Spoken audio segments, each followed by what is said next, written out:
Welcome to another episode of the Gain Momentum podcast, focusing on timeless lessons from global industry leaders about how to grow and scale a business in hospitality, food service, travel, and technology. I am Jason Emanis here with my co-host, Adam Mogelonsky. Adam, how are you? Fantastic. Very good. Today's guest is Jeff Robbins, founder of GuestInsight. Hello, Jeff. Hi, Jason. Hi, Adam. Great to be here. We structure our episodes around asking leaders 4 key questions. And then from there, we get into some nitty-gritty feedback. So the first question that we structure this around is, Jeff, when it comes to scaling a business, what is a single piece of advice you would give entrepreneurs from your perspective as a professional in hotel technology? Well, I would say that this is not only limited to hospitality or hotel technology. I would say it translates to a lot of different kinds of businesses. But I would say that the main thing that folks should look at is keeping perspective, or looking at your business from 2 main perspectives. One, obviously, day to day, the nuts and bolts of what you do is important. You have your head down and you're delivering your product or your service to your clients or your customers. But it's also important to look at your organization or your company from the outside, take an outside look in, because you may need to adapt as time goes by. And especially in technology, that's important because technology changes so rapidly. So you have to always be seeing the big picture of where you fit into your industry and how you may, again, need to adapt or even pivot. And that's something that we've had to do. Our business has been around for 25 years now. And essentially, we do the same thing that we've always done, but we also don't do the same thing we have always done. There have been changes, and I wouldn't say full pivots along the way, but there have been twists and turns along the way. Yeah, and that's interesting that you put it that way, because as you were speaking, the first thing I'm thinking of is, as a marketer, you try things and you look for social proof. You look for a little feedback, and it's like, okay, did that hit or did I miss? Or, did they bring up something I didn't even think about? And, I'm so curious if in, the past 20 years or so, who did you go get that feedback from, maybe outside of the company? Well, first and foremost, it's from your customers or your who you hoped were going to be customers and didn't become your customers. So, you're getting feedback from those 2 main groups, I guess, but you always have to keep your eyes and ears open to what's going on in your industry too. So that, I guess, that would be a third source of getting feedback. But yeah, feedback is what we do. So we kind of practice what we preach. We want to make sure that we are at least meeting the expectations of our own clients, as well as helping our clients meet or exceed the expectations of their guests. So yeah, feedback is, I forgot who said it. It's the lifeblood of business, I believe. I forgot who said that, but somebody did. I know that. So Jeff, you mentioned that GuestInsight has been around for 25 years, around that mark. That's a long, long time in the world of technology we live in today.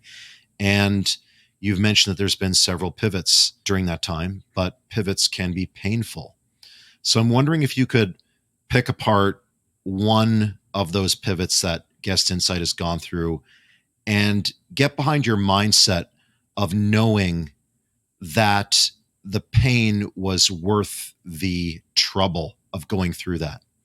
Well, I mean, my gut reaction to that question is a fear. I mean, sometimes if you don't pivot or make some sort of change or bend in your path, in your road, the fear is that it's not going to work for forever, certainly, but maybe not for very much longer. I'll give you, I guess.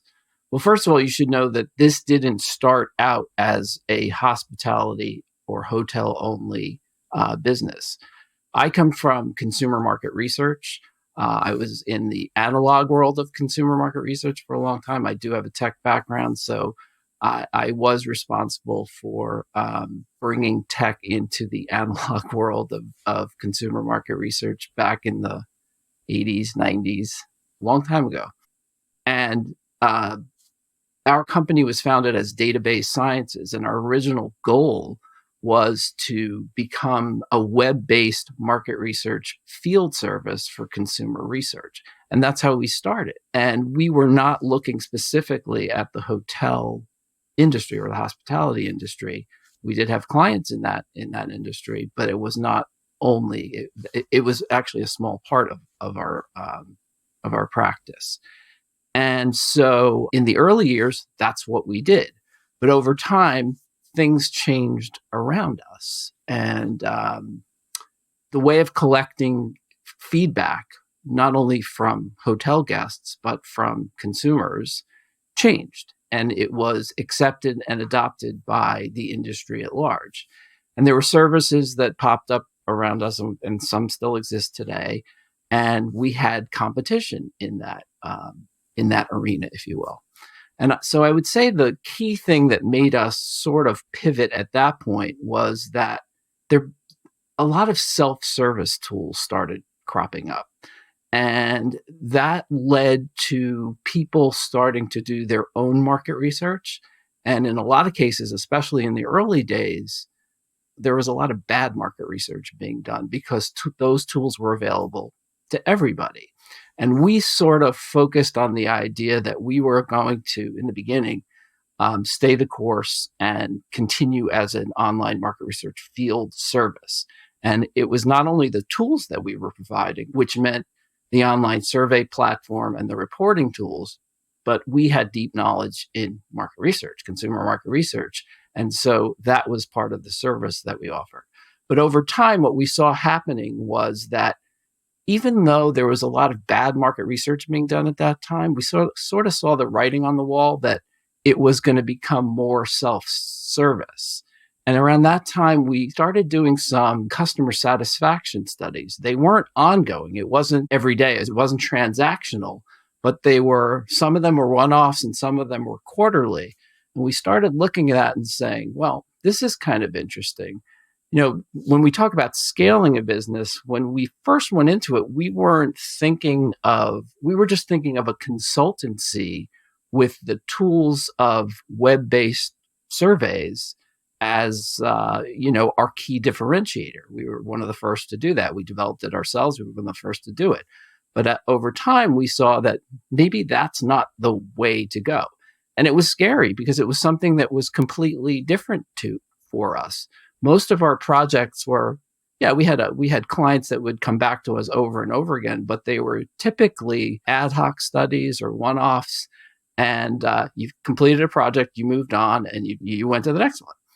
But this sort of became interesting to us because we saw the idea of what everybody really looks for now, recurring revenue and a subscription model. And so we went from that being a very small part of our business to where we decided to focus. And we got into hotel guest satisfaction, or focused on it, I should say, because we had a few opportunities to provide that service for some hotels. And we decided to really dig in on that one, basically. But yeah, I mean, it's fear. It's fear that what you're doing is either not going to work as well as it has in the past or could go away completely. Jeff, we're going to dive into our second question because you sort of touched on it with fear. Okay.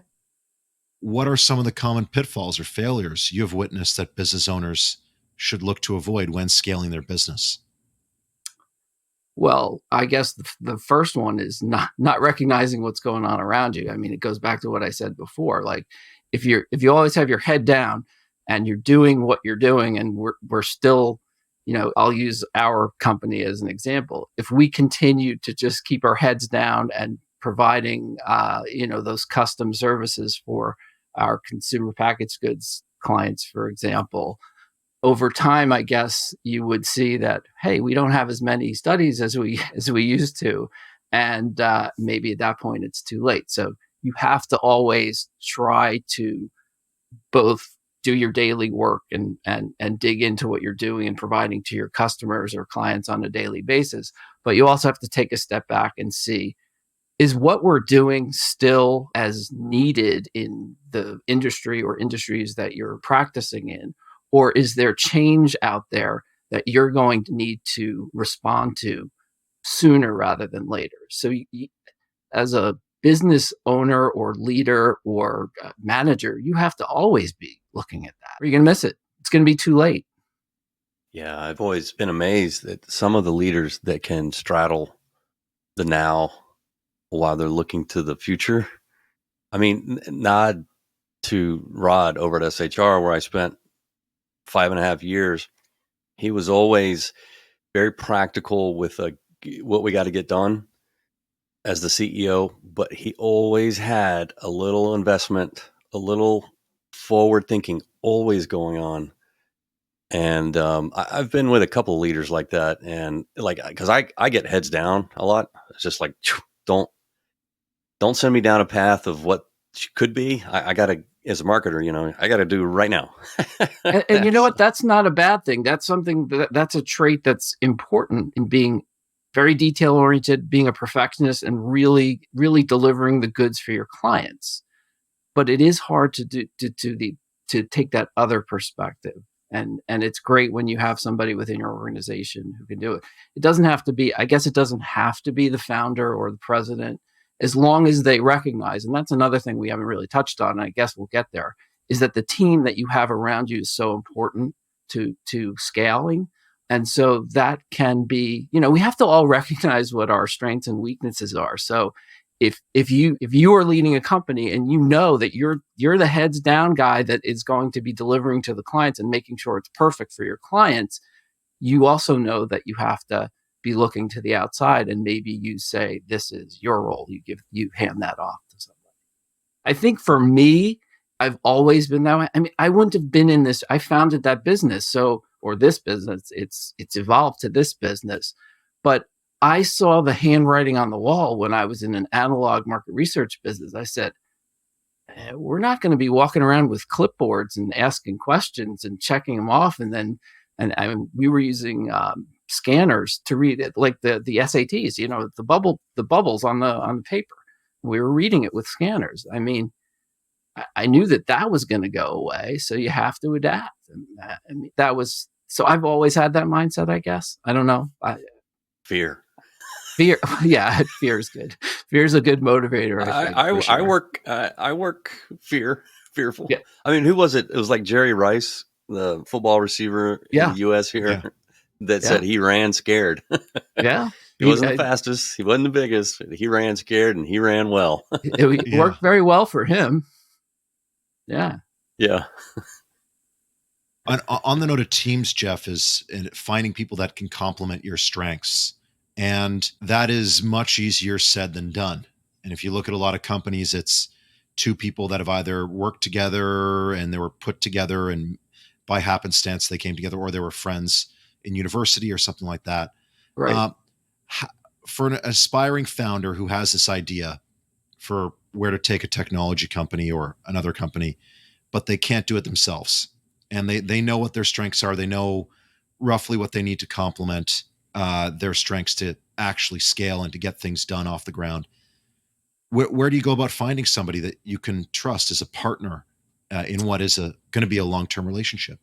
I don't know if I have a really good answer for that. I've been lucky, and I've been doing it for a long time. And I think another thing that's important for me to share with everybody is that we're talking about scaling a business, and I think everybody makes the assumption that when you say you're scaling a business, especially in the technology world that we live in today, it means we want to grow as big and as fast as we can and have 10 million subscribers, or everybody, even on the social platforms, it's about how many views and just blowing up. And for us, that was really never a goal. Again, we had a consulting practice, and we developed a tool that became a platform for that consulting practice. So we never sought to be a platform for everybody. we wanted to grow in terms of, yes, of course, we wanted to grow our client base, but we also knew that we didn't want to grow it to the point where it became technology only. We were always a people company first, and the technology enabled us to do our job for our clients. So I think it's important. We're not building a consumer app that's for the masses. So it's a little bit different, I think, when we talk about scaling in terms of that. As far as the people, the people that we work with now, for the most part, are the people we worked with at the beginning. It's a very small team. We outsource things. We're pretty good at figuring out what we don't want to do in-house and what we shouldn't do in-house, and we should get that outside of our organization. But traditional networking, and now we have, back in 2000 we didn't have LinkedIn to prospect for new team members, and we obviously do now. And the hiring processes these days is a lot different than it was in 2000. The interviewing process is way different than it was then, and applicants are expecting that now. Back then it was, there was a little more uncertainty when somebody walked through the door after you said you're hired. Now I think that we are able to have a better idea of who we're getting before they actually sit down at their desk for the first day. But I don't know. I don't know if I have a great answer for that, because we are a small group and we haven't done a ton of hiring, and we haven't had a ton of bad experiences either. So I think that's important too. Yeah, bad experiences inform the future. Hopefully, hopefully learn from your mistakes, right? Yeah, it's nevertheless important to get inside the mindset of a company where, you keep a core team, and then to bring new people in is, I don't want to use the word reticent, but you're conservative in that regard because you want to preserve the culture and the dynamic amongst that core group.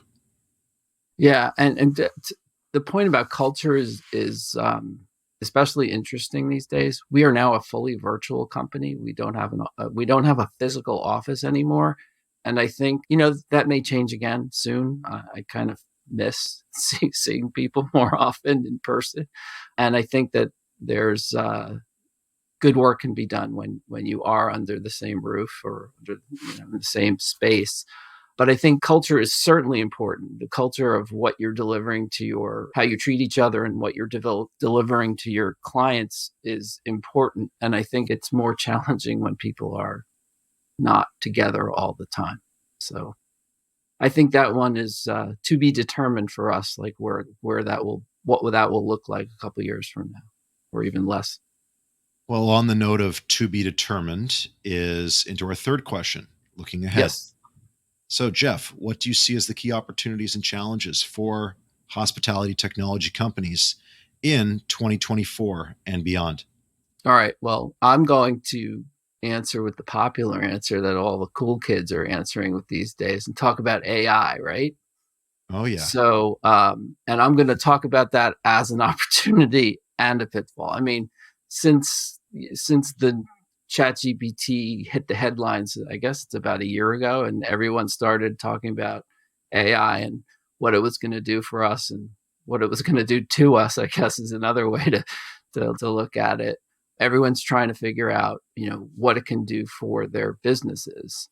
And so in the hotel business specifically, I would say that one of the things that we have to be careful of is, first of all, the opportunity is great. It can do so many different things. We use it. Adam, you and I have talked in the past about this, that it helps us. It helps our coding team to do things faster. Yes, we're all good coders here, but ChatGPT and the others, because there are others out there now, are great at just working through the process of developing good code. You can't rely on it to do everything, but it can speed your development time and get more products or more services and features out there quicker. So there's great opportunity with that. We're gonna see a lot of new features in existing software, and we're going to see new software because of it. However, we have to remember, I'm I'm going to go back 25 years and put on my consumer market research hat here for a second and say, in the hotel tech space, we have to consider two main consumers. One is the hotel teams that we're selling our products and services to, and two are the hotel guests.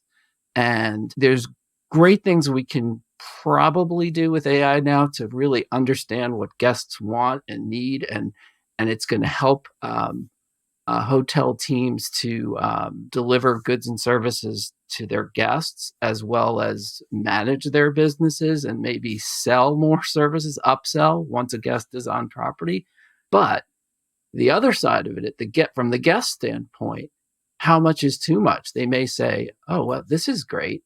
And then if you go too far, they say, well, this might be a little creepy. So you have to understand, what your guests want. And it's going to be different for different segments of guests, different types of properties, different service levels, and different types of guests in those properties. So I think that's one of the key challenges for introducing AI into hotel technology.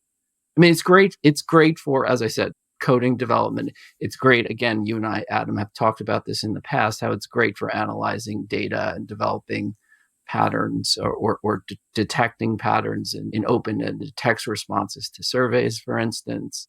But when we start, when we start talking about what it's going to do for a guest experience, I think that's where we have to be careful. What does a guest want? How much artificial intelligence does a guest want to be involved in that overall experience?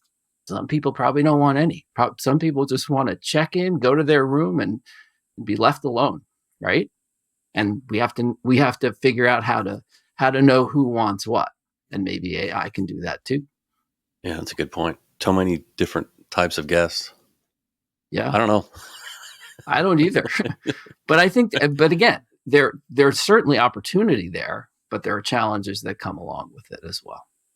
Well, one of the traditional hunches that we have, human biases or whatever you want to call it, for the deployment of technology has always been on my end, working more so in the luxury end, and the non-acceptance of the whole movement towards online check-in and kiosks, because in the luxury end, you want to deliver that more personalized experience, or luxury and resort, I should say. You want to have that personalized check-in experience. Right. And I'm wondering, when you talk about AI embedding in different segments of hospitality, if you could give us some specific use cases where you think there is a point of delineation between different segments, like this may be appropriate for economy where it's just heads and beds, and then this one over here is more appropriate where you want to map out that entire multi-day itinerary, like for a resort.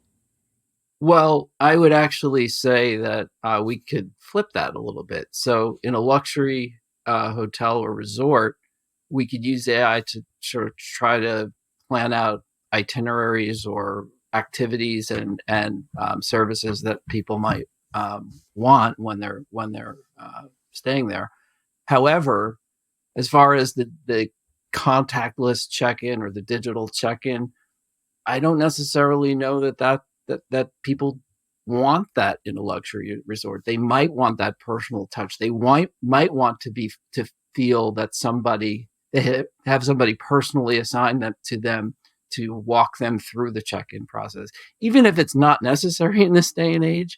But they're paying a lot. They may want to feel that they're important enough to warrant one of the fewer people, fewer team members that are there to actually show them how special they are by walking them through that process. So I think, again, that's a fine line that you have to figure out.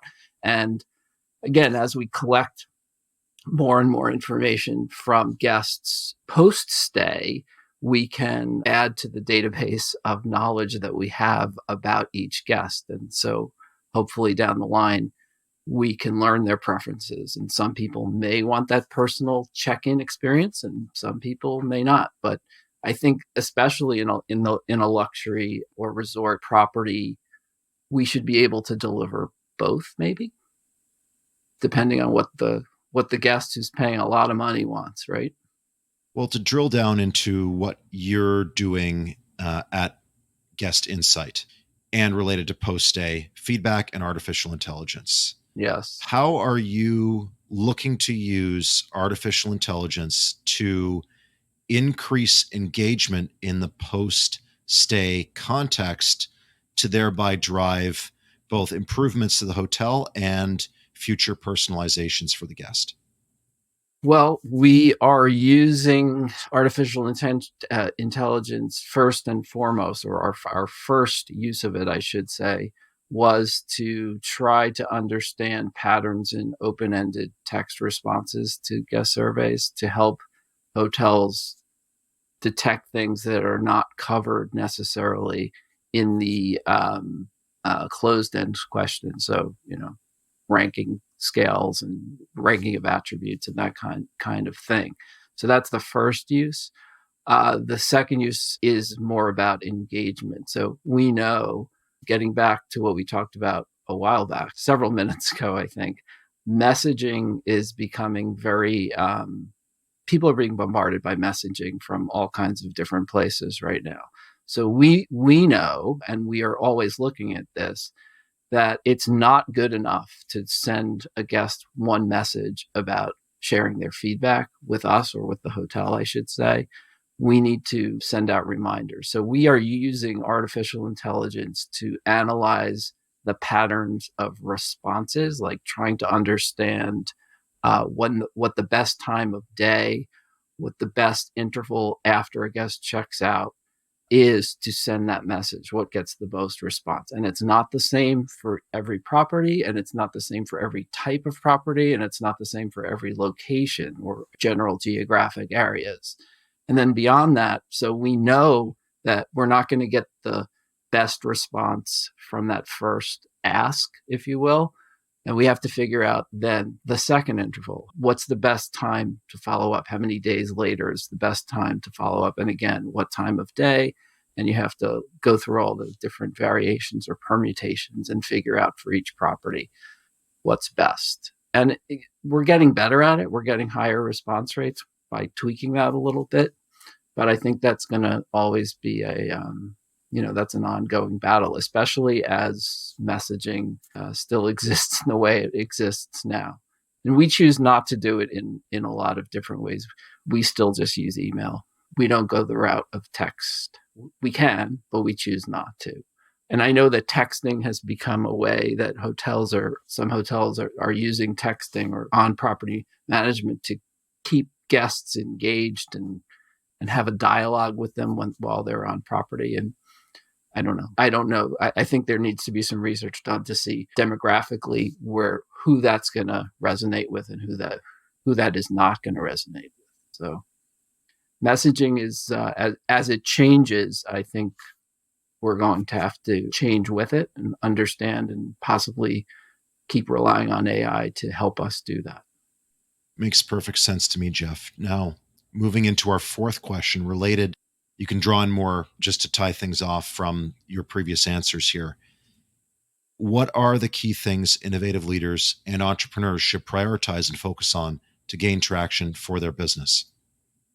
In terms of their businesses, the business itself, I think it's key to do what we said at the outset of this, which is to maintain those various perspectives, both internally and focusing on head down, day to day, what are you delivering, as well as outside perspective, what's going on in the marketplace for your product or services around you, and what kind of feedback are you getting from both your customers that you have as well as your prospects as to, why you are successful for some sales and why you're unsuccessful to other potential clients, and use that feedback to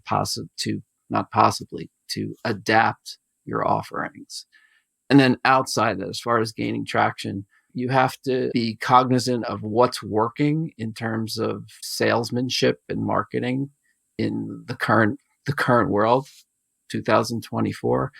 Obviously, that's where we are now. Will it be the same in 2025? I don't know, probably similar, but there will be changes over time. Certainly the environment that we are operating in now is different than the one when we launched back in 2000. So you have to understand the best way to get your messaging out there to potential clients. So, I'll throw the ones out there that are probably no surprise to anybody at this point, but you have to generate content in this day and age to show that you know what you're talking about and you know what you're doing. So that content has to take different forms, whether it's written word in blogs, video, podcasts, videos. You have to attend conferences. Again, good old-fashioned salesmanship goes a long way. I mean, you still have to sell in a lot of instances. You have to sell your products and services, especially in the hotel world, to people. And it's unlikely that you're going to sell to again, I guess you have to look at the different types of hotel organizations that are out there. But if your target client is one that operates many units or many properties, they're not going to go to your website and sign up. There's going to be people involved. You have to be able to have the proper sales channels and sales process in place for that kind of sale. So that's how you have to gain traction. Again, it depends on what you're selling and who you're selling it to and what size organization. There's going to be different nuances to how you do all this. But you have to do all those things in some way, shape, or form, no matter who you're selling to in the hotel business or anywhere else for that matter. Yeah, I think selling software has changed quite a bit in the past 3 years. You nailed it. Like I tell all my clients, I mean, you can write blog posts, but you need to go where your buyers go to learn. And it's not necessarily they go to your website. So be speaking at events, be the talking head, speaking differently and intelligently on LinkedIn because they're there. And you have to touch all those places because, I mean, they're one of just in being in one place is not going to do the trick. You have to be everywhere. But at the end of the day, it's people, right? People make the deals. Yeah. Yeah. And people want to be educated before they talk to a salesperson more so than ever before. So when you communicate, educate all along the way, answer those questions for them so that when they do reach out and say, I want to talk to a salesperson, that is a meaningful conversation and it's not a bunch of tire kickers. Absolutely.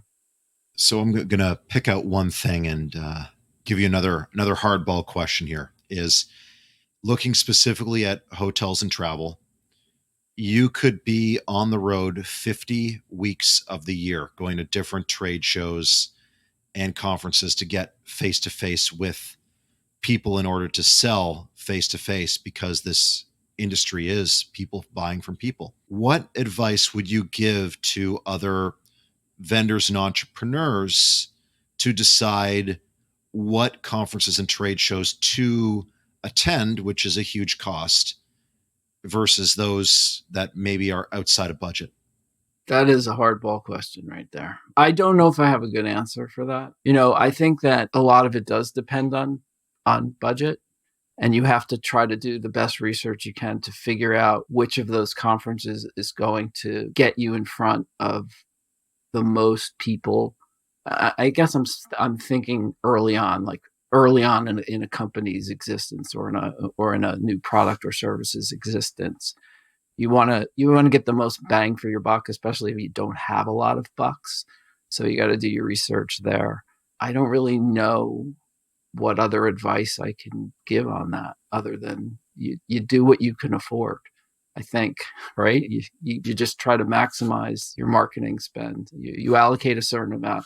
I mean, sometimes you can, I guess, trade off and not do something else if you find that some good prospects are going to be at a conference that you didn't plan on going to, and delay something else, but that's risky also. So that's a tough one. That's a real tough one, Adam. Yeah. You could attend, like you can have a salesperson attend or a founder can attend and kind of go see what they see. Like maybe next year we want to exhibit here. The other thing, right. And I can't emphasize this enough with people, if you are out there being seen in the marketplace, speaking differently and intelligently on a problem, you're more likely to get speaking gigs at these events. And so you can always throw your name in the hat for, an educational track or whatever to these places that you want to be. And, suddenly you're in the door and you didn't have to spend a bunch. You're there and you're most likely going to get the attendee list, and then you can reach out beforehand and get some meetings, and it well worth, that effort. Yeah, that's a great point. I mean, if you can get those speaking engagements or speaking opportunities, that's terrific. And I think that what I mentioned before, and you followed up on it, Jason, is that you do have to develop those blog posts and maybe podcast episodes and white papers and all that. And that's not going to close sales for you, but it's going to give you, it's going to help to show that you're an expert in your field, that you know what you're doing, and it can help you get those speaking opportunities too. When, you throw, as you said, you throw your hat in the ring, and then the folks that are running whatever conference you've thrown it into, they're going to look and see, what's your body of work? Why do we want this guy to speak at our conference? And at least there's something there that they can fall back on, right? I think that's a good place to end it with, some hardball questions thrown at you, but, Did I strike out? No, you at least got a triple, probably, yeah, on base as well. You're doing better than the Astros. Yeah. So Jeff, you've given us some great answers here and some timeless wisdom. Can't thank you enough for coming on. Thank you so much for having me. This was terrific. Really enjoyed it. And talk soon, I guess. Thanks. Thanks for listening to the Gain Momentum podcast. To stay up to date, make sure to follow or subscribe wherever you get your podcasts. For more information about Gain Advisors, head to gainadvisors.com.